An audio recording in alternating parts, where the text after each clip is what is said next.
Intellectual property आप सुबह से बहुत से एक्सपीरियंस टीचर से सुन चुके हैं, टीचर से सुन चुके हैं, अभी तो कंटेक्चुअल भी बता चुके हैं, सब आपको बता चुके हैं कि अगर आपका कोई आइडिया है, वो भी ऐसा आइडिया जो यूनिक हो, उसको ही केवल इंटेलेक्चुअल प्रॉपर्टी कहा जा सकता है।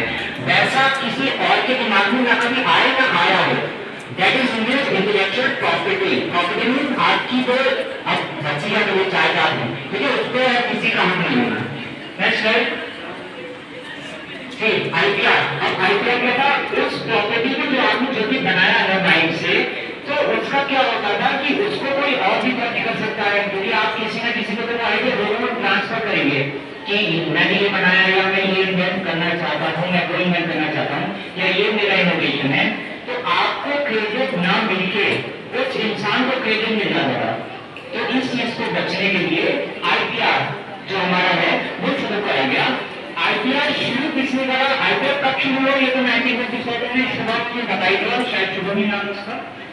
लेकिन आईपीआर शुरू किसने करा? बहुत इंपॉर्टेंट लोग है, एक ऐसा बंदा जिसने आईपीआर शुरू करा है। गैस भी नहीं कर सकते हैं आप, किसने शुरू करा होगा? एक सुनार, गोल्डस्मिथ सुनार, जो कि प्रिंटिंग प्रेस का काम करता था, छापने का, जो पैम्पलेट छपते हैं, नाम उसका क्या था? Johannes Gutenberg. Next one, Johannes Gutenberg नाम था उसका। गुटेनबर्ग 1430 की बात है, जब वो साइट को ऐसे करता था तो उसकी क्लासेस से करने लगे थे, तो ये चाहता था कि मुझे कॉपी ना, क्योंकि मेरे इन्वेंशन है, तो उसने क्या करा? उसको कॉपीराइट में लगे, उसको पेटेंट कराया, सबसे पहला पेटेंट 1440, और इंडिया में सबसे पहले पेटेंट 1957। 1957 के बाद उसमें 7 बार अमेंडमेंट हुआ है।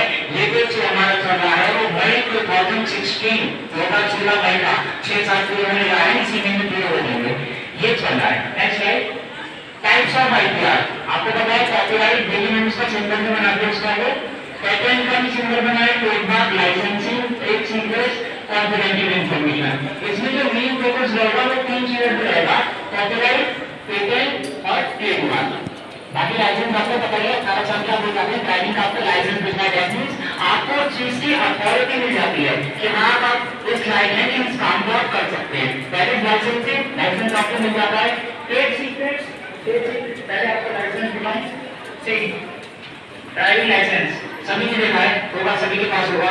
इसका मतलब क्या है कि लाइसेंस का मतलब क्या है कि अब मैं बाइक चलाने के लायक हो चुका हूँ, 18+ बाइक चलाने के लायक हो चुका हूँ, that is licensing. Trade secrets, तो भी अगर आप व्यापार कर रहे हैं और वो व्यापार किस तरीके से कर रहे हैं, उसका सीक्रेट अगर आपको किसी ने रिवील कर दिया तो वो ट्रेड सीक्रेट्स के अंदर नॉन वेरिएबल होगा, वो इलीगल होगा। इलीगल होगा तो आपको पनिशमेंट मिल सकती है या आपको फाइन देना पड़ सकता है without the permission of the particular person who has secreted that information. Confidential information like just KCMT, इस केसीएमटी की जो कॉन्फिडेंशियल आपका कॉन्फिडेंशियल सेल बना होगा, वहां की जो कॉन्फिडेंशियल इंफॉर्मेशन होती है, क्या वो लीक हो सकती है? क्या आप किसी को बता सकते हैं without the permission of chancellor और वाइस चांसलर और प्रिंसिपल? आप नहीं बता सकते किसी को, that is confidential information. Confidential मतलब अपने तक ही रखना, सीक्रेट रखना एक तरीके से। नेक्स्ट है कॉपीराइट। किसी भी फील्ड में कॉपीराइट हो सकता है। सबसे पहले आपका लिटरेरी, किसी राइटिंग उसमें पर्पस में हो सकता है, आर्टिस्टिक, म्यूजिकल, राइटिंग, हर चीज में। म्यूजिक और मूवीज में तो आपने बहुत सारे कॉपीराइट देखे होंगे, मूवीज में भी आपने बहुत सारे कॉपीराइट देखे होंगे। आपको लगता होगा कि ये मूवी तो मैंने दूसरी तरीके से कहीं पे देखी हुई है, तो उसका एग्जाम्पल मुझे बताया। Next slide, next slide, next slide. Rocky and क्या बताएंगे मूवी आपने देखी होगी, the man from nowhere, Korean movie है, सेव, उसकी कॉपी है, बिल्कुल सेम देखो कॉपी। आप यूट्यूब पे मैन फ्रॉम नोवेयर देखिएगा या आप रॉकी एंड देखिए, सेम मूवी है, बिल्कुल सेम कॉन्सेप्ट, डायलॉग्स भी सेम है। वो कोरियन में डायलॉग्स है तो कुछ समझ में नहीं आते, क्योंकि कोरियन मूवी हम जल्दी से जल्दी देखते नहीं है। आपने स्क्वाड गेम देखिए तो आपको पता है कि हाँ कोरियन भी ऐसी चीज बनाता है, ताकि आप लोग निर्बंधित ज्यादातर हॉलीवुड और साउथ तक ही जाते हैं। नेक्स्ट 8 मिलियन 2014 मूवी मोहित सोनी की I saw the devil, I saw the devil movie है, ये भी कोरियन की है, ये भी प्योर कॉपी है उसी की, ठीक है। उन्हें लगा कि हमें पता नहीं चलेगा, लेकिन हमें पता चल गया। Next slide. म्यूजिक, बने, क्योंकि हमारे पास 7 ही सुर है, सारे गामा पापा निशा। अगर कोई म्यूजिक इंस्ट्रूमेंट वगैरह या तो बजाता हो या सिंगिंग करता हो, उसको अलग अलग टेम्पो में वेरिएट कर करके इधर से ऊपर क्या करते हैं, उसी गाने को हर तरीके से बना देते हैं ताकि कॉपी ना लगे या कॉपीराइट का क्लेम ना आए। लेकिन कॉपीराइट का क्लेम आ सकता है। तो एक गाना है पद्मावत मूवी का, आपने सुना होगा बिनते रेल। सेम अगर आप बद्दी की गाना सुन लेंगे, शान मंजूर का अरेबिक सॉन्ग है, सेम अरेबिक सॉन्ग बिल्कुल सेम है, देखो वही गाना है और लिरिक्स भी वही है, सारा उनका कॉन्सेप्ट भी वही है। इन बच्चों कृष्ण मूवी आप लोगों ने देखी होगी, सभी कृष्ण मूवी तो लोगों देखी होगी।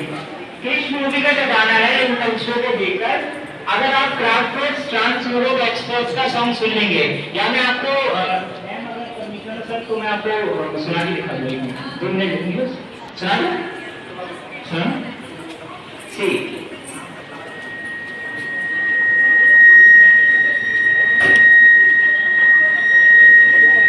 वो ऑटोमेटिकली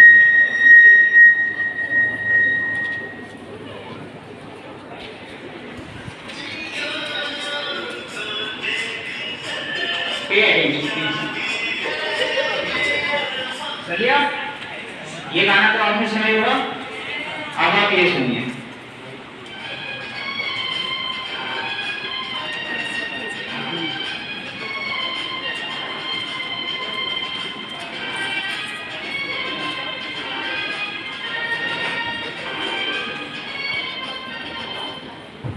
सेम है, कुछ डिफरेंस आपको लगा इन दोनों के म्यूजिक में?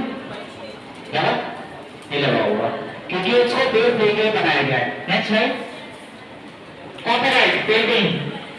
मोनालिसा की आपको पता है ये पेंटिंग है, ठीक है, डायना विंची उन्होंने बनाई थी इटालियन से।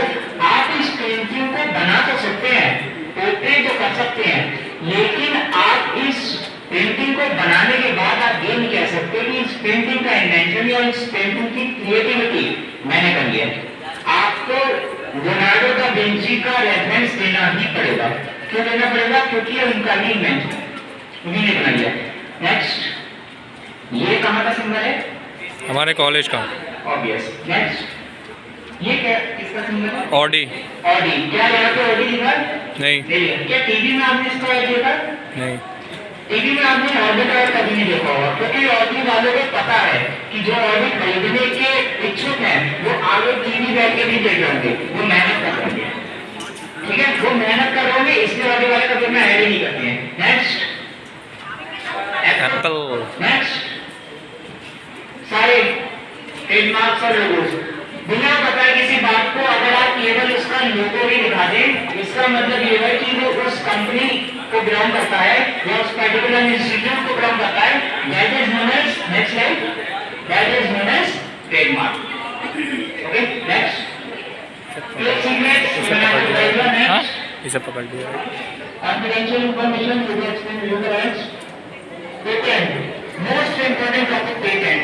पेटेंट का मतलब क्या होता है कि अगर आपने किसी भी चीज का इनोवेशन करा है इन फील्ड ऑफ साइंस, टेक्नोलॉजी और साइंस की फील्ड में, अगर आपने किसी भी चीज का इन्वेंशन करा है और अगर वो किसी ने कॉपी कर लिया तो वो आपका आ जाता है पेटेंट में। जैसे अभी सब के समझ में आया था कि आप जितनी जल्दी आइडिया को आप दिमाग में सोच लें, तुरंत आप जाके उसे पेटेंट करा लें, क्योंकि तुरंत आप जाके पेटेंट इसलिए करा लें उस चीज को कोई और भी कॉपी कर सकता है, जो क्रेडिट आपको मिलना चाहिए था वो किसी और को मिल जाएगा। Next slide, non stop metro, important concept है ये एक इन्वेंशन है। इसको आप मिनिमाइज कर दीजिए वीडियो को। नेक्स्ट मैंने एक वीडियो रखी होगी इसमें, पहले मैं आपको समझा दे रहा हूँ, एक सेकंड। नॉन स्टॉप मेट्रो में है क्या? मेट्रो तो सभी ने सुना होगा कि मेट्रो होती क्या है, मेट्रो तो देखी होगी सबने, मैंने दिल्ली में तो देखी होगी, मुंबई दिल्ली में एक देखी होगी। नॉन स्टॉप मेट्रो पीछे पीछे मेरे को नहीं अभी और पीछे मैंने कहा था पीपीटी मिनिमाइज कर दीजिए, एक वीडियो रखी होगी इसमें। तो क्या होता है कि मेट्रो जो होगी, जो मेट्रो मेन मेट्रो होती है, वो मेट्रो 24 आवर पूरे सिटी में चक्कर लगाती रहेगी, पूरे सिटी में चक्कर लगाती रहेगी नॉन स्टॉप। लेकिन उसके ऊपर एक ऐसे करके डब्बा रखा होगा, मतलब जिसमें पैसेंजर्स बैठे होते हैं, और एक नेक्स्ट कैमरा यूज कर सकता हूं, एक ऐसे रखा होगा डिब्बा, ये 2 डिब्बे होंगे। ये वाला जो बोगी होती है, जो बोगी कहते हैं जिसको, ये बोगी जो होगी वो उस मेट्रो से अटैच होगी, क्योंकि पैसेंजर पहले से ही ट्रैवल कर रहे होंगे। और ये जो बोगी होगी ये स्टेशन पे खड़ी होगी। जैसे ही ट्रेन आएगी, प्लीज अभी रन मत करिए, जब मेट्रो आएगी तो इस बोगी को छोड़ के और इस बोगी को उठा के ले जाएगी। और ये किस प्रिंसिपल पे वर्क करेगी? ये करेगी मैग्नेटिज्म पे वर्क। मैग्नेट सुना नाम में, क्योंकि इलेक्ट्रिसिटी क्या है, वो अपना फोर्स यूज कर सकती है। लेकिन मैग्नेट एक ऐसी चीज है, आपको पता है उसमें नॉर्थ पोल और साउथ पोल होते हैं। अगर आप एक मैग्नेट को 2 तरफ से तोड़ देंगे तो वो 2 मैग्नेट ही अपना नॉर्थ पोल और साउथ पोल ऑटोमेटिकली मतलब बना के चिपक सकते हैं। इसीलिए मैग्नेटिज्म का सबसे ज्यादा यूज करा जाता है। अब आपको क्लियर कर दीजिए, ये देखिए ऐसे ही आगे ले जाएगी सर, ये आपको आगे ले गए, पीछे करिए इसको शायद, हाँ ये सही है। ये देखिए पैसेंजर्स हैं, ये जाके इस बोगी में बैठेंगे इस तरीके से। अब पीछे से जो है आपकी मेट्रो जो है वो मेट्रो आ रही होगी, जो कि चलती रहेगी नॉन स्टॉप। ये देखिए ये आएगी और इसको ले जाएगी खींच के। और ये पीछे वाली जो बोगी है जिसमें पैसेंजर्स को करना था, इसको रिलीज कर दिया जाएगा। और ये जब रिलीज हो जाएगा तो क्या होगा, पैसेंजर्स वहां से कर सकते हैं, जिन्हें चढ़ना हो तो उसके जाके चढ़ सकते हैं। इसके बेनिफिट्स ये हैं, सबसे पहला बेनिफिट तो ये है एफिशिएंसी। थर्मोडायनामिक्स अगर कोई से सॉइल से केमिस्ट्री या फिजिक्स से पढ़ा हो, कोई इंजन 100% एफिशिएंट नहीं होता। 120 का पेट्रोल चल रहा है तो 120 किलोमीटर गाड़ी नहीं चल सकती है किसी गाड़ी में, क्योंकि इंजन एफिशिएंट ऐसा होता नहीं है। इससे पहली बात तो एफिशिएंसी, दूसरी बात सेविंग्स, डीजल की सेविंग, ये 2 मेन पर्सपेक्टिव रखे गए हैं। हालांकि ये इन्वेंशन जो है वो चाइना का ही इन्वेंशन है, chain Jiang Jun name of the scientist, उन्होंने इन्वेंट करा है। वहां की ये चीज अभी इंप्लीमेंट नहीं हो पाई है, क्योंकि इतना तगड़ा कॉन्सेप्ट तो इंडिया में भी आने से थोड़ा टाइम लग सकता है, लेकिन आएगी। मेरे ये पकड़ो यार अपना आगे माय ओपिनियंस। अब लिटरेरी फील्ड में क्योंकि हम लोग सब टीचर्स ही बनने जा रहे हैं, आधे बैठे हुए, तो एक करिकुलम एनसीएफ आपने सुना होगा, नेशनल करिकुलम फ्रेमवर्क 2005 करके। करिकुलम में एक बच्चे के क्या क्या पढ़ना है, उसे क्या क्या नहीं पढ़ना है, वो सब इंक्लूड करा जाता है। तो मैंने बस ये 5 चीजें इंक्लूड करने की सोची है। एक बच्चे को, जब बच्चा एडमिशन ले रहा है उसके 12th क्लास तक, जब वो पास आउट हो रहा है, तो उसे ये 5 चीजें आनी चाहिए, जिसमें से क्या क्या चीजें हैं, next slide. Number 1 education, number 2 reverse concept of requirement of the case. इसका मतलब ये है कि आपने देखा होगा कि कितना इंसान जो है इस समय खिसका चला जा रहा है, इंट्रोवर्ट होकर चला जा रहा है, पता नहीं किस वे में, क्यों, मतलब वो अपनी में सीमित रहना चाहता है, वो अपने आप को एनहांस करना ही नहीं चाहता है। तो उस कॉन्सेप्ट को हमें हटाना है कैसे भी करके, क्योंकि आपने कोरोना टाइम में देखी होगा, जैसे लॉकडाउन लगा उसके अगले दिन शाम को ही 12 रुपए की मैगी 15 रुपए की हो गई, 1 रुपए की 2 टॉफी आती थी, 2 रुपए की 1 टॉफी रह गई। क्यों रह गई? क्योंकि लॉकडाउन लगा हुआ है, आ नहीं रही है चीजें। ये तो आपने पहले से सही, मतलब दुकानदार को देखे कि वो बात किससे कर रहा है, उसको पढ़े लिखे मन भी है, ऐसा कुछ नहीं हो सकता कि आप जिसको लॉकडाउन लगा उसी दिन आप सामान लेके आए। तो इस चीज को बचने के लिए हमें क्या करना है, रिवर्स कॉन्सेप्ट समझाना है।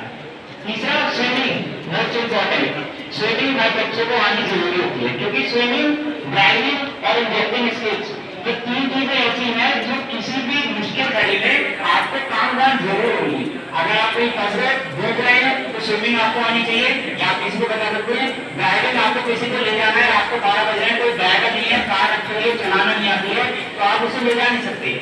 इंजेक्टिंग स्किल्स का मतलब ये है बहुत ही इमरजेंसी की कंडीशन है और आपको ये नहीं पता है कि इंजेक्शन इंट्रामस्कुलर है, इंट्रामस्कुलर है, बीडी में लगना है, खाल में लगना है, वाइटल वेन में लगना है, आपको कैथरिंग नहीं आ रही है, गैस लगाना नहीं आ रहा है, जो ड्रिप चलती है ना, जैसे ड्रिप चलती है यहाँ पे, वो अगर आपको इंजेक्ट करना नहीं आ रहा, तो ये नॉर्मल सी 5 चीजें जो है, इसमें जो पहले की 2 चीजें जो है, ये तो आपको 5th क्लास के बच्चों तक को सिखाना है, लेकिन 6th क्लास के बच्चों को स्विमिंग, और उसके बाद जब बच्चा 18 का हो जाए तो ड्राइविंग और इंजेक्टिंग स्किल्स, नेक्स्ट लाइन, उसके बाद आप जाके स्ट्रॉन्ग बन सकते हैं।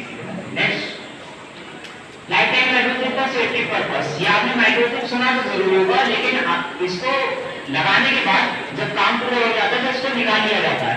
लेकिन हमें ये नहीं करना है, हमें women safety, child safety and overall women safety को ध्यान में रखते हुए इस चिप को ऐसा बनाया गया है कि एक माइक्रो चिप है, इतनी छोटी उंगली बराबर रखने में आ सकती है, इजेक्ट करना होगा हमेशा के लिए। इसके लिए क्या करना है, 5 एलिमेंट है नेक्स्ट स्लाइड में, next slide, silicon, titanium, vanadium, gold, copper, cobalt, इनसे आप फैमिलियर तो होंगे सारे मेटल चीजें। सिलिकॉन तो लगता ही लगता है, मोबाइल आदमी चिप देखा होगा, उसमें ब्लैक का आता है सिलिकॉन का यूज। टाइटेनियम अभी आप विजिट करना होगा तो टाइटेनियम का यूज होगा, बाकी सारे जो वो भी यूज करेंगे। तो ये नेक्स्ट स्लाइड, चैलेंजेस, इसके चैलेंजेस क्या है, टेक्नोलॉजी हमने इन्वेंट तो कर दिया लेकिन बिजनेस चलाने के लिए जियो का सिम तो इन्वेंट हो गया, लेकिन बिजनेस किसने करा, अंबानी ने, सोसाइटी के बोल से अडॉप्ट कैसे कर रही है।